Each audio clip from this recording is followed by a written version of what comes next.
اللہ اللہ اللہ اللہ۔ ایک نوجوان نبی اسلام کی خدمت میں حاضر ہوا اور اس نے آ کے یہ کوشچن پوچھا کہ اے اللہ کے حبیب صلی اللہ علیہ وسلم قیامت کب آئے گی؟ فقال، رسول اللہ صلی اللہ علیہ وسلم نے ارشاد فرمایا، ما عادت لہا، تم نے قیامت کے لیے کیا تیاری کر رکھی ہے؟ قال، اس نے جواب میں عرض کیا، ما عادت لہا من کثیر صلاۃ ولا صوم ولا صدقۃ ولکنی احب اللہ ورسولہ۔ اے اللہ کے حبیب صلی اللہ علیہ وسلم، بہت زیادہ نمازیں، روزے اور صدقے والی عبادتیں تو نہیں میں نے کی، ہاں اتنی بات پکی ہے کہ میں اللہ اور اس کے رسول صلی اللہ علیہ وسلم سے بہت زیادہ محبت کرتا ہوں۔ قال، نبی علیہ السلام نے جواب میں فرمایا، انت مع من احببت، تو جنت میں اسی کے ساتھ ہوگا جس سے تجھے محبت ہوگی۔ صحابہ رضی اللہ عنہم کہتے ہیں کہ اس حدیث پاک کو سن کر ہمیں اتنی خوشی ہوئی کہ اتنی خوشی کسی اور بات پر ہمیں نہیں ہوئی تھی۔ چنانچہ ایک اور صحابی آئے، کہنے لگے، یا رسول اللہ، اے اللہ کے حبیب صلی اللہ علیہ وسلم، لَأَنْتَ أَحَبُّ إِلَيَّ مِنْ أَهْلِي وَمَالِي، آپ مجھے میرے اہل خانہ سے، میرے مال سے زیادہ محبوب ہیں۔ وَإِنِّي لَأَذْكُرُكَ، اور جب کبھی میں آپ کو یاد کرتا ہوں، فَمَا أَصْبِرُ حَتَّى أَجِيءَ فَأَنْظُرَ إِلَيْكَ، مجھ سے رہا نہیں جاتا، آپ کی یاد تڑپاتی ہے تو میں آپ کی خدمت میں حاضر ہوتا ہوں اور آپ کی زیارت سے اپنی آنکھوں کو میں ٹھنڈا کر لیتا ہوں۔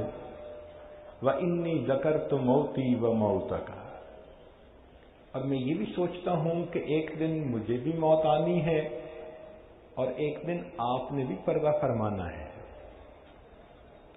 فَعَرَفْتُ أَنَّكَ إِذَا دَخَلْتَ الْجَنَّةَ رفعت مع النبیین، اور یہ بھی میں سوچتا ہوں کہ آپ جنت میں جائیں گے تو آپ کا درجہ تو انبیاء کے ساتھ اونچا ہوگا، اور میں جنت میں پہنچ گیا تو نیچے ہوں گا۔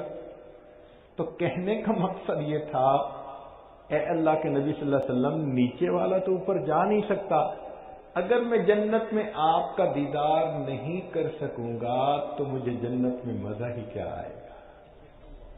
اس سے اندازہ لگائیے کہ صحابہ رضی اللہ عنہم کے دلوں میں نبی علیہ الصلوۃ والسلام کی کیسی محبت تھی۔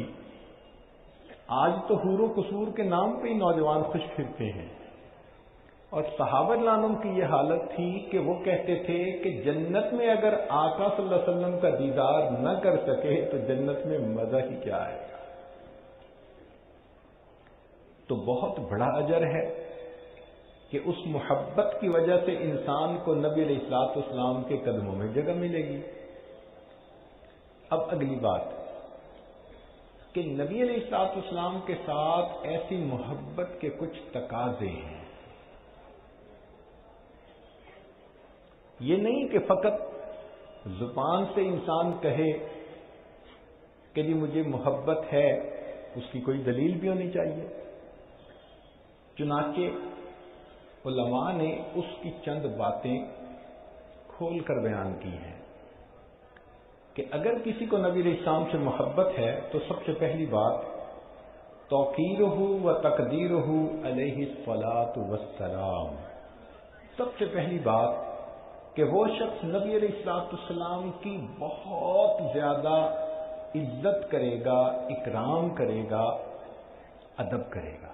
لا الہ الا اللہ، لا الہ الا اللہ، لا الہ الا اللہ، لا الہ الا اللہ، لا الہ الا اللہ، لا الہ الا اللہ، لا الہ